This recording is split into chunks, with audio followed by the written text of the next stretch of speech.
저게 그 영어가 아닌 외국어로 대사를 한 영화로서 수상을 받은 것, 이런 것들이 너무나 자랑스럽고 좋습니다. 두 아들 잔소리 덕에 열심히 일했더니 이런 상을 받게 됐다. 제가 우리 어머니한테 잔소리 안 했거든요. 말을 안 했어요, 저는. 아니 그래도 그냥 존재 자체가 잔소리예요. 제가요? 그럼요. 저거 먹여 살려야지. 근데 오늘 이 소감으로 인해서 네. 대한민국의 아들들이 네. 엄마들에게 잔소리하는 것을 그렇죠. 큰 명분 삼아서 잔소리하게 될까 봐 저도 아들만 둘인데 네. 살짝 걱정이 됩니다. 윤여정 씨는 뭐 70살 중반인데 벌써 이렇게 열심히 하는데 엄마는 뭐해? 이 얘기할 수 있잖아요. 근데 그냥 모든 자식은 부모에게 존재 자체로 잔소리입니다. 아, 그래요? 네, 그만할게요. 저는 속도 많이 썩였거든요. 정부가 화이자 백신 추가 계약했다는 소식 전해졌습니다. 지난주만 해도 백신 가져와라, 화이자가 최고다, 다른 건 불안하다 계속 얘기했는데 이제 조금 잠잠해지고 이제 백신 수급 상황 지켜보면 되겠죠, 김연아 위원님? 네, 일단 뭐 국민들이 많이 화이자를 신뢰하고 있는데 화이자 백신을 추가 계약했다는 소식 저도 반가웠는데요. 네. 근데 제가 이제 이번에 이렇게 보면서 지난번에 모더나 회장하고 대통령이 영상 통화하실 때 그때 얘기했던 게 지금 들어왔나 생각해 보니까 확실하게 정부가 얘기를 안 해주는 것 같아요.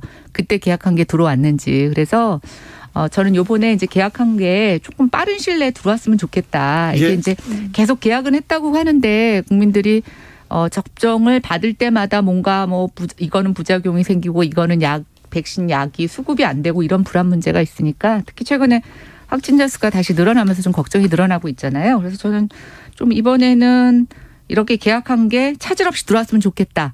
왜냐하면 이게 우리나라 사정뿐만이 아니라 뭐 생산 제약회사에서 어떤 조건을 걸었을지 모르잖아요. 자기네들이 불가피하게 뭐 생산에 차질이 될 경우에는 계약을 못 지킬 수 있다. 뭐 이런 조항이 있지 않을까 좀 걱정이 돼서 좀 그런 부분만 좀 걱정이 됩니다. 최민희.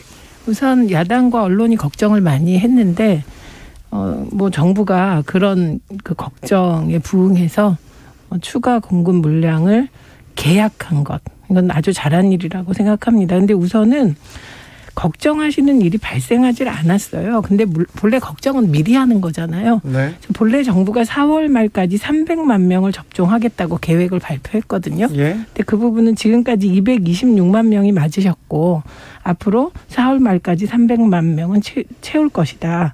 그리고 그 백신은 다 들어와 있다. 그렇게 발표를 했습니다. 그러니까 오늘 되게 엄중하게 인식을 했나 봐요. 그래서 홍남기 네.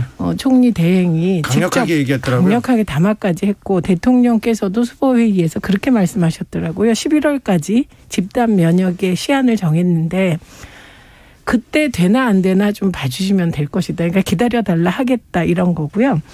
그다음에 지금 걱정하신 내용 맞습니다. 계약을 했는데 그때 들어오겠냐. 이건 좀 걱정 덜 하셔도 되는 게 미국이 지금 백신이 차고 넘치는데 국민들의 한 30%가 백신을 거부하고 있어서 오히려 그게 문제가 되고 있고 또 우리나라는 3군데 정도가 위탁 생산을 하고 있습니다. 그래서 이것도 걱정을 좀 덜 하셔도 되는 지점이라 만약에 정부가 약속한 6월까지 이게 3분기 중에 8천만 분 더 오고 6월까지 1,200만 명 접종한다는 거잖아요. 2달 후까지. 그러니까 이걸 지켜보시면 될 것 같아요. 왜냐하면 6월까지의 백신 물량은 이제 들어올 것 같습니다. 이제 지켜보면 수급 상황이 잘 되는지 지켜보고 네네. 그때 보고 비판을 해도 늦지 않습니다. 그런데 언론에선 바로 화이자 백신 맞고 나흘 만에 숨져 이렇게 나오고 그다음에 화이자 백신 혈전은 걱정 없지만 쇼크사 가능성이 있어 이렇게 언론이 또 화이자에 대한 우려를 하고 있는데 이 부분은 또 어떻게 보세요? 이거는 그 백신의 부작용이라는 건 모든 백신이 다 있어요. 그런데 그동안에는 아스트라제네카를 주로 이제 걱정하다가 그렇죠. 계속 이제는 네. 갑자기 이게 공교롭게 화이자를 많이 들여와서 이제 좀 수급에 걱정이 없다고 하니까 또 화이자 백신의 부작용을 얘기하고 있단 말이죠. 그런데 이런 것이 이게 이제 미국에서 애초에 화이자 백신 맞고 부작용이 좀 있었습니다. 그런데 그 부작용 일부 있는 것과 백신을 맞아서 사회에 주는 이익 간에 그 후자가 훨씬 큰 거거든요. 백신 맞아서 그렇게 되는 거라 다만 이제 백신으로 인한 부작용이 확인된다면 정부가 끝까지 케어하는 그거 국가 보상 체계는 마련해야 될 것 같습니다. 김연아 의원님. 원래 아픈 거는 소문내라고 하잖아요. 네. 저는 백신의 부작용은 이렇게 조금 과잉 보도돼야 우리 정부가 준비할 수 있는 시간을 벌 수 있다고 생각이 돼요. 그래서 그동안은 이제 워낙 아스트라제네카의 문제가 많아서 또 화이자는 우리가 확보가 많이 되지 않았기 때문에 상대적으로 이제 문제 제기가 없었는데 뭐 저는 이렇게 되면서 저희가 여러 가지를 준비할 수 있다고 생각하고요. 네. 지난주 보니까 이제 백신 맞고 전신 마비를 일으킨 그 접종자가 이제 뭐 보상을 받을 수 있느냐 없느냐를 갖고 정부가 마련한 돈이 굉장히 부족하다 이런 얘기도 나와 있는데 뭐 모든 지금 국제적으로 다른 국가에서도 백신의 부작용보다는 백신의 이익이 더 크다라는 것을 갖고 국민들을 설득을 하고 있고 네. 또 미국에서도 백신 접종을 거부하는 그런 사람들이 또 여전히 존재하기도 합니다. 그래서 결국 저는 이거는 국가가 얼마만큼 신뢰를 갖고 국민들을 끌고 나가느냐의 문제라고 보여지는데요. 그러기 위해서는 과도한 너무 이렇게 약속 이런 것도 그런 것보다는 정말 이렇게 차근차근 해나갈 때 조심스럽게 하나하나 달성해 나가는 모습을 보이는 게 훨씬 더 나중에 신뢰를 계속 유지하는 데 도움이 될 거다라는 생각이 들고 네. 그런 면에서 저는 홍남기 부총리 대행의 총리 대행이 약간 우려하는 부분이 있는데 11월 집단 면역 뭐 모든 국민이 바라는 사항입니다. 근데 네. 저는 이 집단 면역이라는 게 우리가 다 접종을 하고도 안 이루어질 수도 있는 거거든요. 집단 면역이라는 건 사실은 네, 이제 네. 접종하고 나서 결과적으로 이루어지는 거라서 저는 정부의 목표가 옛날에도 그랬는데 인구의 몇 %까지 접종을 다 완료하겠다라는 게 훨씬 더 제가 봤을 땐 현실적인 목표치예요. 아, 예. 예. 그래야지 그때 가서 집단 면역이 발생하지 않아도 제가 봤을 땐 정부로서는 또 다른 대처를 할 수가 있는데 네. 왜 유독히 이렇게 정치적인 발언을 할까? 근데 저는 정세균 국무총리는 정치인이라 그럴 수 있다고 생각이 되는데 홍남기 부총리까지 이러는 거 보니까 세간에서 뭐 내년에 어디 나가신다고 그러시는데 그런 영향을 받으셨나? 약간 이런 의심이 들기 시작했어요. 김지일님께서는 대체 뭘 어떻게 해야 국민의힘은 만족할까요? 얘기합니다. 자, 정치적인 발언이었다. 최민희. 근데 국가가 어떤 일을 추진해 나갈 때 특히 집단 면역과 관련하여서는 지난 한 2달 정도 언론 쭉 분석해 보면 이스라엘이 집단 면역 달성했다. 미국은 달성할 것이다. 그리고 어디는 했다. 어떻게 영국은 했다. 근데 영국은 사실 아스트라제네카를 더 많이 맞았거든요. 네. 화이자보다. 근데 섞어서 맞긴 했어요. 그런 보도들이 있었어요. 근데 한국은 못할 것이다. 주로 이런 보도였죠. 그런데 애초에 정부가 11월까지 전 국민의 70%의 3,600만 명에 대한 1차 접종이 9월에 달성되거든요. 그러면 그 이후까지 접종을 계속해서 11월 정도면 집단 면역이 달성될 것이다. 라고 얘기하는 게 뭐가 문제입니까? 그러니까 이 부분은 정부가 목표치를 세우고 열심히 하면 되는데 열심히 안 할 때 안 하는 모습을 질책하면 될 것 같고 저는 이번에 발표한 것 중에 가장 중요한 거는 그런 것 같아요. 그러니까 이게 코로나가 확진자 수가 줄어야 되고 확진되고 나면 사망자, 치명률이 낮아져야 되거든요. 근데 역시 백신은 백신인 것 같아요. 백신을 요양병원 고위험자 먼저 맞았잖아요. 네. 치명률이 2.7%에서 0.5%로 준 겁니다. 확실히 그러니까 확실히 성과를 봤어요. 네, 그러니까 요 부분에 대해서는 언론이나 야당도 0.5%니까 요거는 평가해주고 그런데 11월에 집단 면역을 달성할 수 있나 없나는 제가 아까 말씀드렸듯이 6월에 1,200만 명이 맞나 안 맞나 보시면 되거든요. 아니, 그러니까요. 네, 그러니까 그 목표치를 도달하지 못할 때 비난하셔도 그러니까 이제 비난이 늦지 아니라 제가 오히려 정부한테 여러 가지 뭐랄까 면죄부를 드린다고 할까? 그러니까 굳이 몇 프로 접종하겠다고 하는 목표치가 훨씬 더 국민들에게도 목표지향적이고 좋은 거예요. 집단 면역이라는 거는 제가 봤을 때는 그 이후 결과로 나타나는 거라서 왜 정부가 그것까지 책임지려고 하는지 저는 모르겠다는 생각이 드는 거죠. 백신을 정치화하고 있다고 보시는 거죠? 아니요. 저는 오히려 아니지, 거꾸로. 그렇게 지금 정부 여당이 국민의힘을 공격하고 있는데 네. 그런 면에서 봤을 때 이번에 신설된 방역비서관에 백신이 필요 없다는 인사가 딱 들어가 있잖아요. 그러니까 왜 야당한테 공격할 수 있는 빌미를 주시느냐. 저는 그런 생각이 들어요. 김호란 교수가 백신이 필요 없다고 얘기한 분 아니에요. 서두를 필요가 없다라고 얘기하셨잖아요. 그분은 그 서두를 필요가 없다는 얘기는 언제 나온 거냐면 이게 이스라엘 얘기를 자꾸 하는데 우선 이스라엘은 인구가 900만 명이 조금 넘는 나라가 굉장히 작아요. 네. 네, 그래서 뭐를 하더라도 좀 빨리 끝낼 수 있는 나라긴 한데 왜 그럼 하필이면 그 백신을 만드는 제약회사가 이스라엘에 집중해요. 이 얘기는 2부에서 이어갈까요? 네. 정치적 원의 시점은 잠시 후 6시에 계속됩니다. 이어갑니다.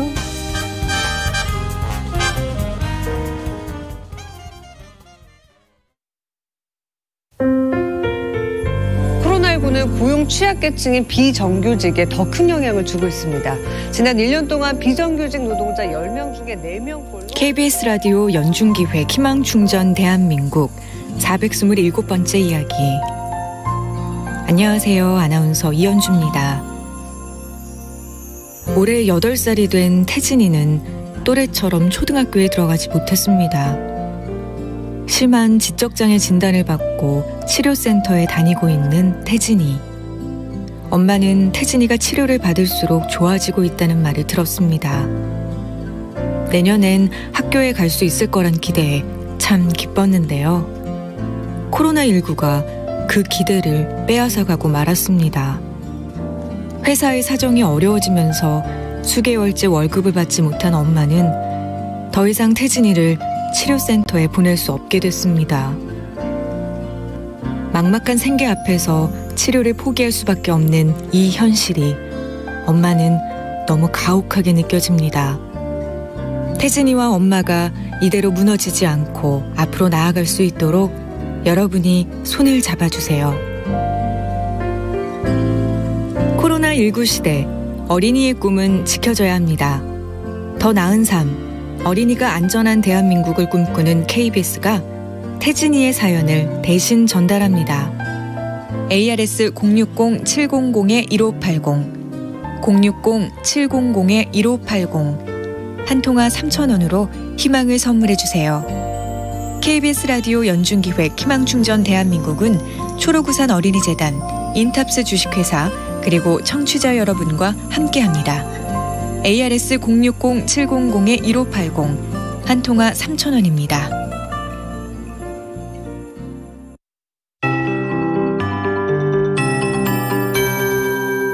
KBS 58분 날씨. 4월의 마지막 한 주가 시작됐습니다. 오늘은 전국적으로 미세먼지 농도, 초미세먼지 농도로 인한 걱정 없이 대기질이 깨끗했습니다. 내일까지 비슷하게 청정하겠지만 모레 비가 그친 뒤에 오늘 고비 사막에서 발현한 황사가 영향을 줄 가능성이 있으니까 참고하셔야 되겠고요. 내일까지는 그래도 무난하겠습니다. 오늘 맑은 하늘 차츰 구름이 많아지겠고요. 내일은 흐려지면서 내일 오후부터 밤사이 전남, 경남, 제주에 가끔 비 예보가 있고요. 내일 밤부터 모레 수요일 새벽 사이에는 중부 일부와 전북으로 한때 비가 조금 예상됩니다. 대부분 비는 5mm도 채 되지 않겠습니다. 제주 쪽으로만 5에서 20mm가 예보돼 있고요. 이 비가 그치고 나면 수요일 이후 황사의 가능성이 좀 있습니다. 한편 비가 워낙 양도 적게 예보가 돼 있고 또 전국적으로 건조함도 심해지고 있는데요. 서울과 경기를 포함한 내륙 곳곳에 건조특보가 발효 중입니다. 따라서 이 건조함 속에 불씨 관리 잘 해주셔야 되겠고요. 화재 예방에도 신경을 쓰시기 바랍니다. 내일은 아침 최저기온 서울이 12도로 출발해 전국이 6도에서 13도 분포입니다. 평년보다 2, 3도 높고요. 내일 낮 기온 서울 20도 등 전국이 18도에서 24도까지 오르겠습니다. 지금 서울 기온 18.8도입니다. 최영우였습니다.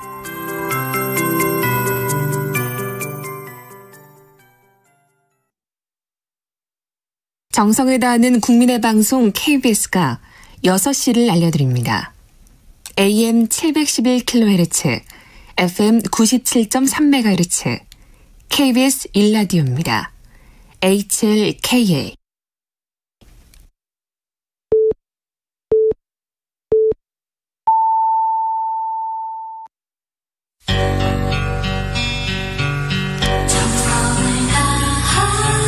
정성을 다하는 국민의 방송 KBS 주진우 라이브. 그냥 그렇다고요. 주진우 라이브 함께하고 계십니다. 라디오 정보센터 다녀오겠습니다. 정한나 씨.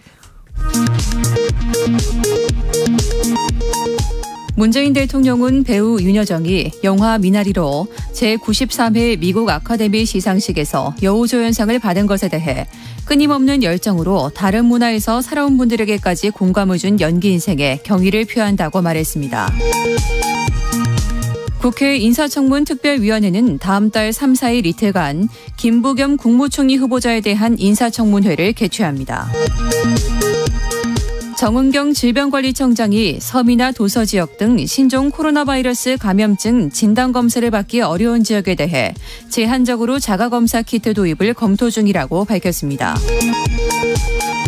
국내에 도입될 신종 코로나 바이러스 감염증 백신 물량이 늘어난 가운데 정부는 아스트라제네카 백신에 둘러싼 불안이 없도록 정보를 투명하게 공개하겠다고 밝혔습니다. 이르면 다음 달부터 70세에서 74세 어르신을 대상으로 신종 코로나 바이러스 감염증 예방접종이 시작됩니다. 얀센 백신을 접종할 대상군도 다음 달 초 결정됩니다. 다음 달 차량용 반도체 수급난이 더욱 심화될 것으로 예상됨에 따라 반도체 보릿고개를 앞둔 국내 완성차 업계의 위기감이 고조되고 있습니다. 지금까지 정보센터 뉴스였습니다. 주진우 라이브 2부 시작됐습니다. 7514님께서 지금 백신 맞고 왔어요. 집단 방역을 위해서 협조합시다.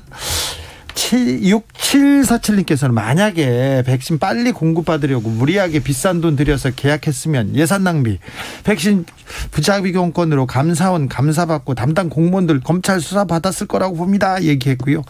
7617님께서는 정부는 과도한 약속 하지 마라, 자제해야 된다, 이런 의견도 주셨습니다. 이스라엘까지 갔습니다. 최민희 의원님. 그래서 김호란 교수 얘기하다 말았는데, 김호란 교수는 제가 이 관련한 프로에서 많이 뵀는데 굉장히 신중한 분이셨어요. 그래서 백신이 너무 빨리 개발되면 부작용이나 이런 걸 걱정하셨고, 그리고 그렇기 때문에 백신보다는 방역을 철저히 하자, 이런 쪽이셨지 백신을 반대하거나 그런 거는 아니셨고, 그럼 정부가 김호란 교수를 선택해서 뭐 방역 비서관으로 했느냐, 그거보다는 의료계에서 합의해서 이제 추천을 했으니까 받아들인 거고, 그럼 지금 이 시점에서 김호란 교수가 백신 도입하지 말자, 이런 게 아니기 때문에 좀 지켜보시면 어떨까 합니다. 네, 좀 지켜볼까요, 김연아 의원님? 예, 근데 청와대에서 임명하시는데 의료계에서 추천했다고 그걸 그렇게 수동적으로 얘기하시면 안 되죠. 청와대 의지가 있으면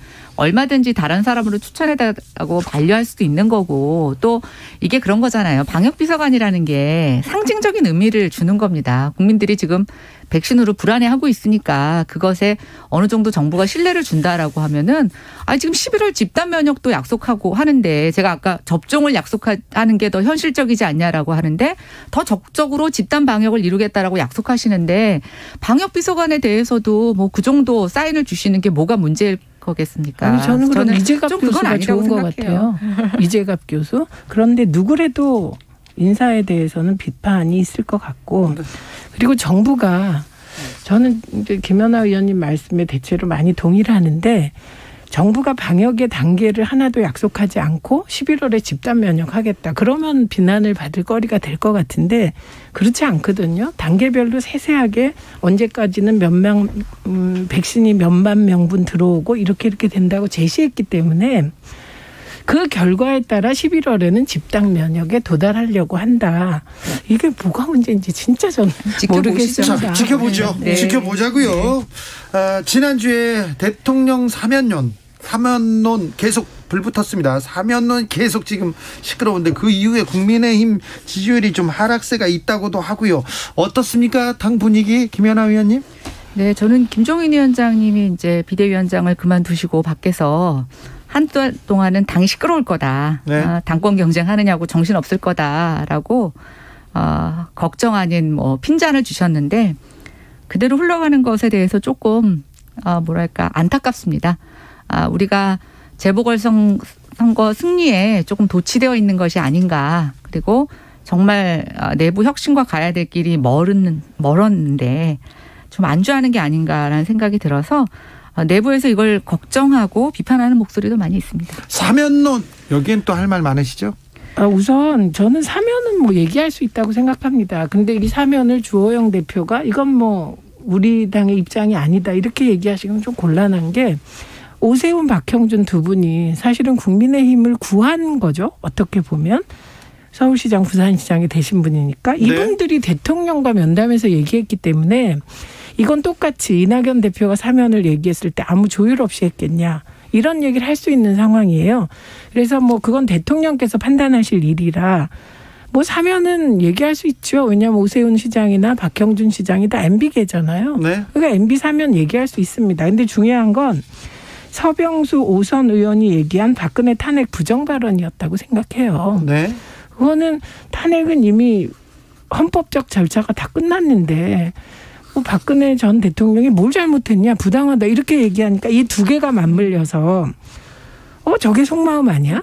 뭐 이런 의심을 받게 되는 건 뭐 어쩔 수 없고 그래서 그 탄핵과 사면 부분에 대해서 탄핵은 확실하게 정리가 좀 되는 분위기이고 사면에 대해서는 저는 주호영 대표도 사실 사면하지 말라가 아니에요. 대통령이 알아서 해라 이런 태도이거든요.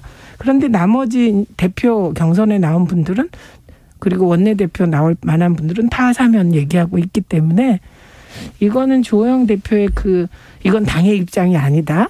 이렇게는 끝나기 어려운 사안으로 보여요. 이제 저희가 원내대표 선거나 저희도 전당대회를 앞두고 있다 보니까 네. 이제 내부 지지자들을 향한 어떤 경쟁적인 목소리들이 많이 나오고 있는 것 같아요. 네. 예, 그래서 그런 차원이라고 생각이 되고요.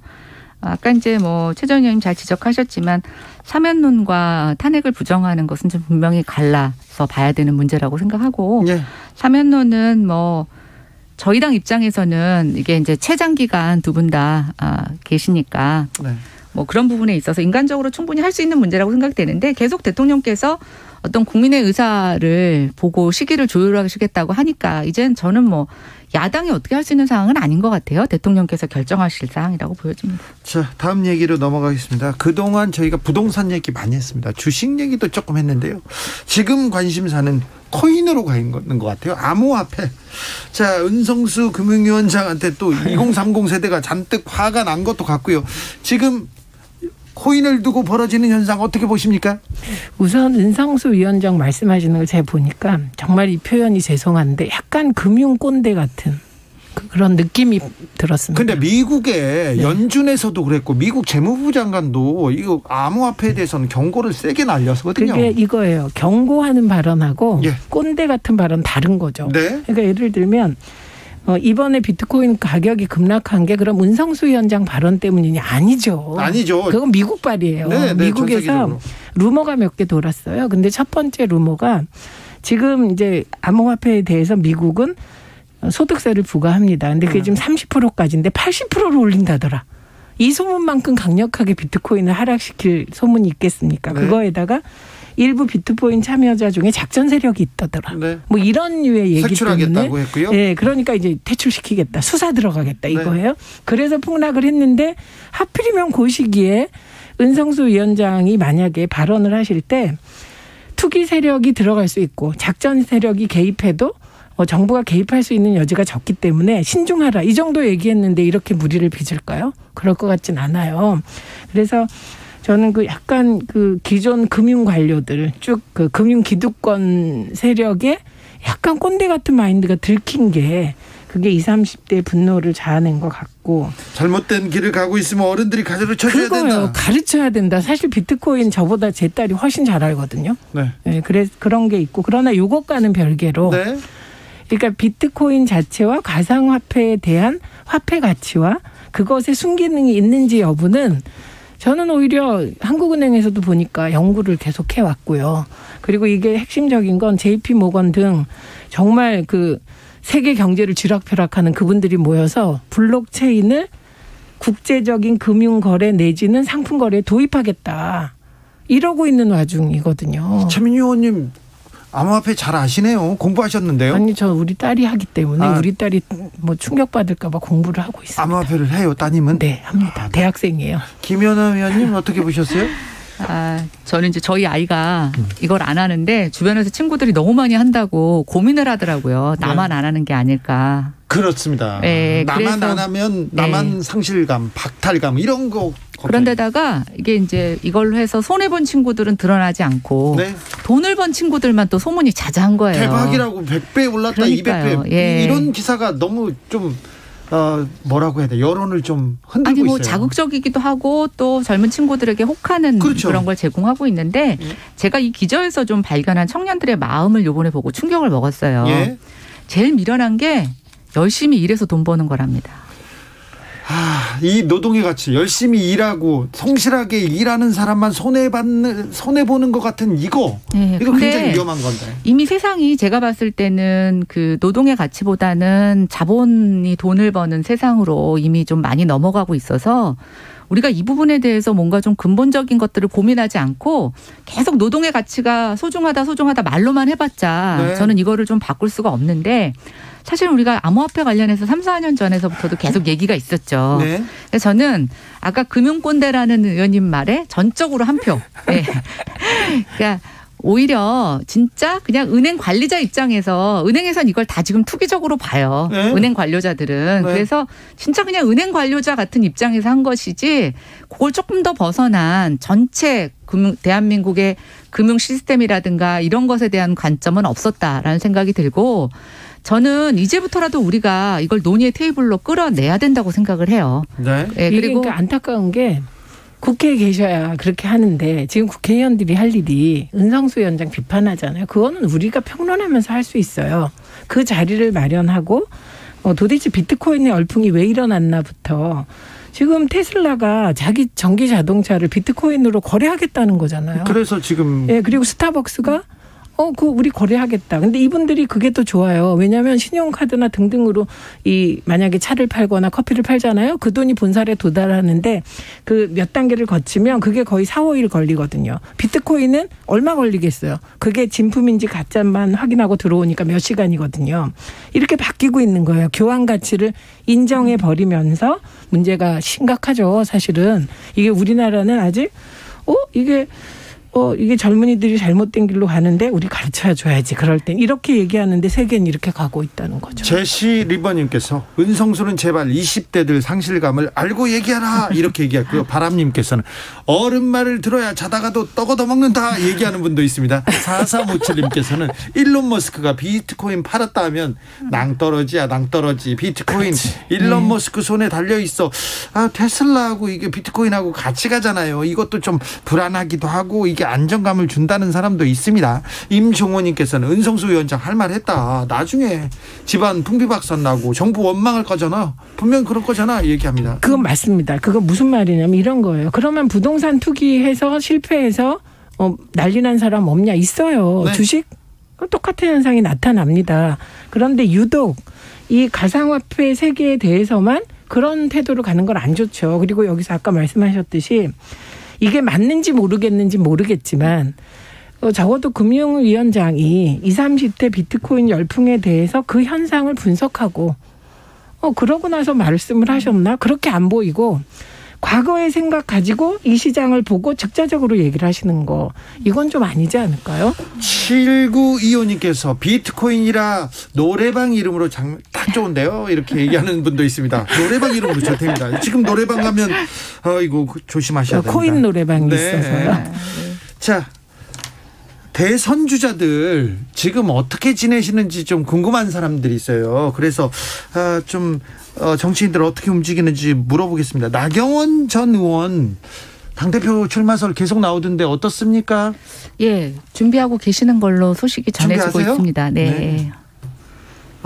그러면 그 당내에서는 어떻게 분위기가 어떻습니까? 지금 저희는 일단 원내대표 선거에 주력을 하고 있어서 아직 그 원내에서는 네. 제가 파악한 걸로는 당대표에 대한 관심보다는 원내대표가 누가 되느냐. 그다음에 자, 원내대표는 누가 지금 유력합니까?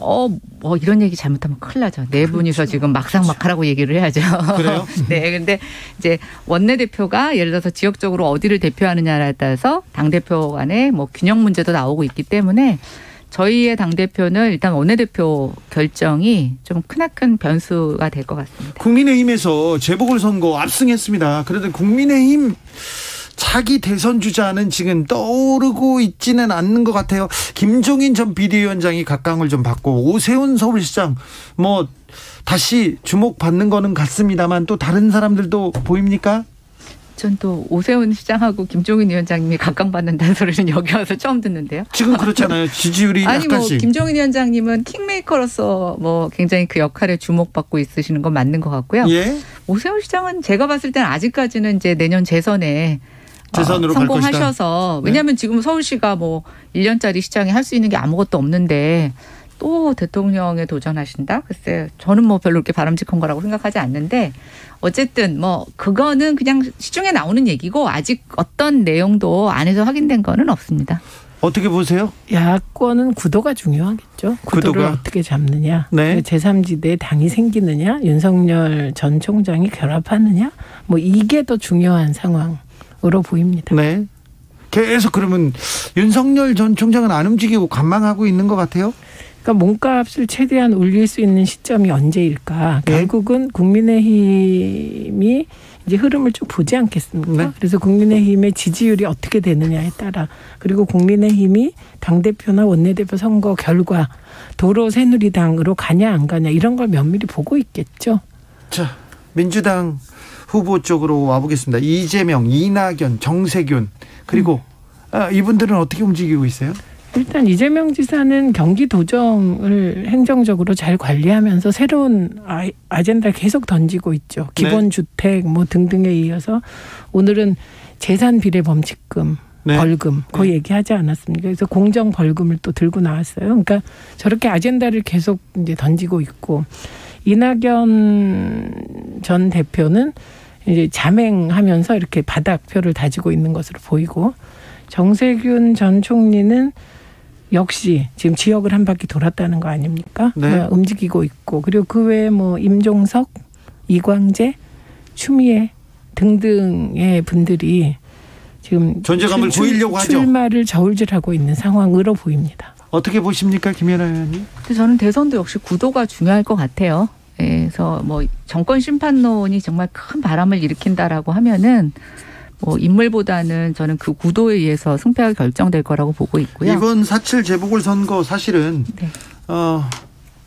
그랬죠. 그렇죠. 구도죠, 오세훈, 구도. 박형준이 아니고 다른 누가 나왔어도 네, 더 뭐 크게 김준권 교수 표현에 빌리자면 네. 그런 건데. 그러니까 이럴 때 젊은 사람을 확 하는 그게 정치권이 국민에 대한 예의였다니까요. 후보를. 의원님 잘 아시겠지만 정치권이 그렇게 국민의 바람대로 잘 안 되지 않습니까? 근데 저는 뭐 이 지금의 어떤 난색은 여당도 마찬가지인 것 같아요. 그러니까 네. 재보궐선거에 참패를 했다고는 하지만 지금 여당이 보이는 여러 가지 반성의 모습은 좀 오락가락, 자충우돌, 뒤집었다 엎었다, 뭐 이게 사과인지 아닌지 바꾸겠다는 건지 아닌지 잘 드러나지가 않아서 역시 국민들이 좀 여전히 집권 여당의 반성 기미에 대해서 싸늘한 시각이 있는 건 분명한 것 같아요. 반성, 쇄신 모자란다는 지적에 대해서는요? 아니, 그러니까 개별 의원들이 이런저런 안을 내는 걸 정치권에선 누구도 통제할 수가 없어요. 예. 그리고 그렇게 하다가 성공한 분들도 계시거든요. 네. 결과와 상관없이. 근데 지금 민주당은 지도부가 다 총사퇴를 해버렸잖아요. 그래서 저는 늘 총선이나 무슨 선거 끝나고 지고 나면 총사퇴하는 거에 늘 반대했어요. 네.